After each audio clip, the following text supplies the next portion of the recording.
Okay. Everyone say Facebook. Thank you.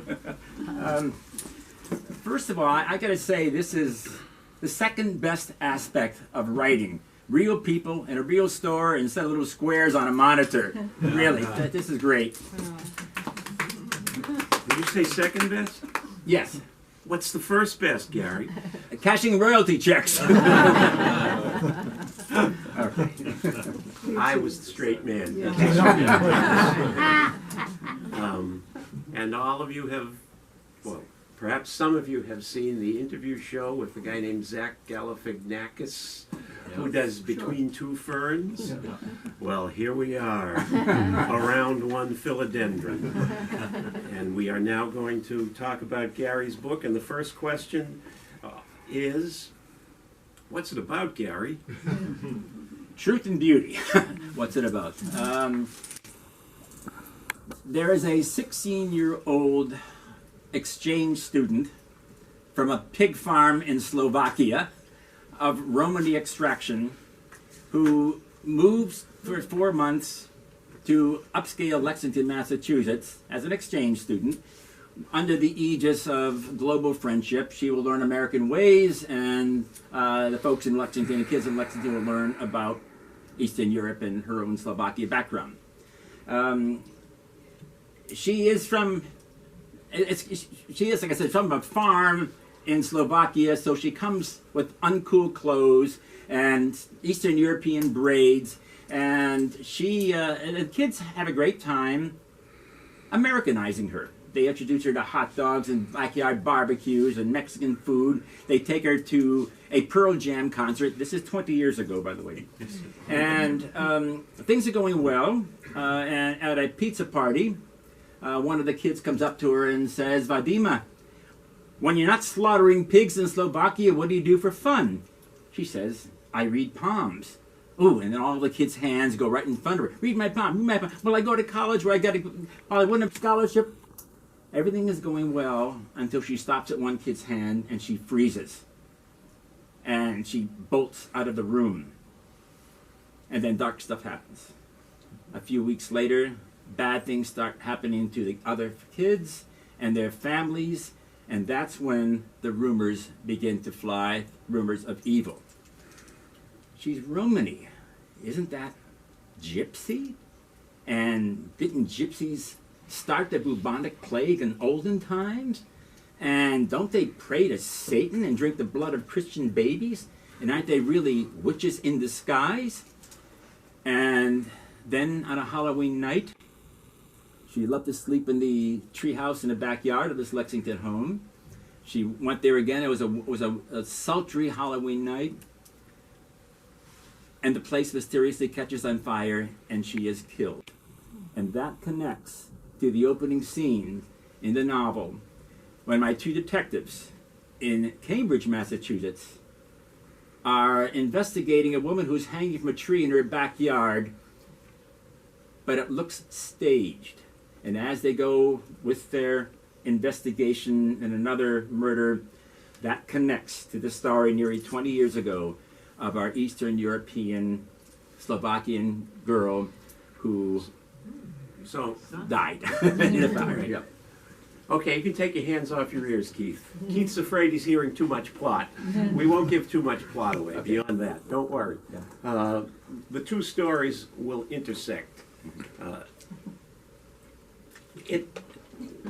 Sounds like you know, talk about intersecting stories. Now, but before we do that, let's talk a little bit more about the backstory that led you to the Romani character. Right. Because this doesn't just pop out in your imagination. Right. And where that comes from? Every novel has a moment when an author says, "I have to write this book." What was the moment for you, and did it have anything to do with that story, and how did it all suddenly go off in your head? Right. Okay. I have to get out of my head for a moment. Like any writer who writes crime novels, I keep a file of disturbing and bizarre real-life crimes. And one particular crime stuck in my head from 2014, Waukesha, Wisconsin. And you might remember this. Two 12-year-old girls, I think I'm going to stand up because I think people in the back in here too.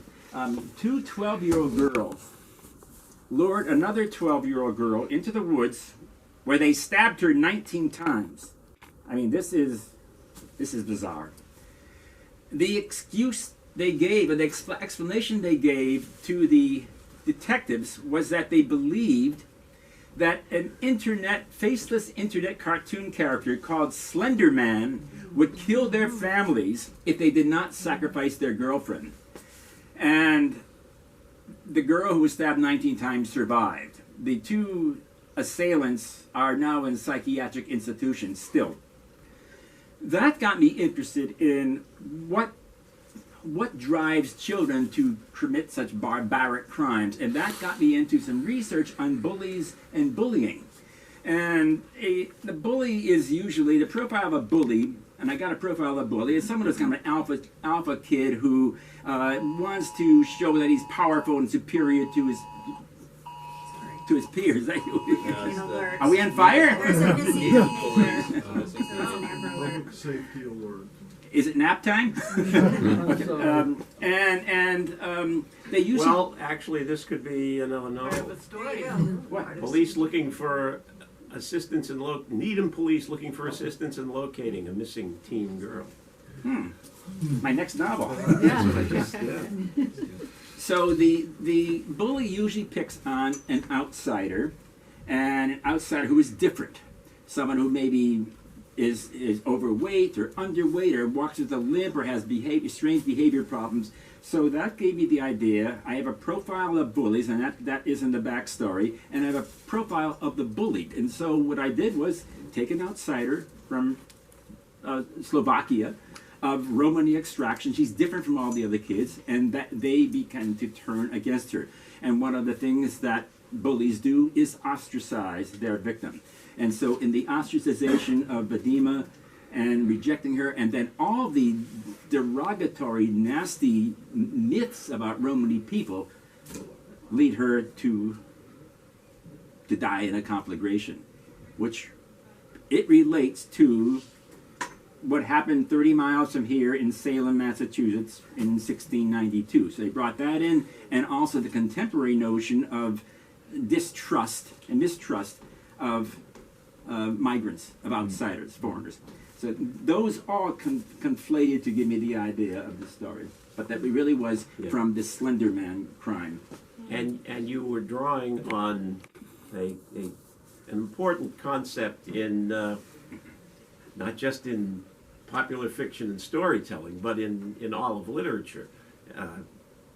In fact, it's even the concept in a movie called Humanoids from the Deep. And it's the concept of the other, the scapegoat, the character that you can look to as the villain when certainly they're not the villain. And I mean, talk about that as an English professor. Talk a little bit about the concept of the other in because I see you when you sit down to write a book. You're saying to yourself, not only do I have all these ideas going off in my own head, but I have lots of ideas that I've just been absorbing from teaching horror fiction and all of the other fiction that you've taught across the years. And I'm sure you've seen this concept of the other in Stephen King, Yeah, I mean, the other is usually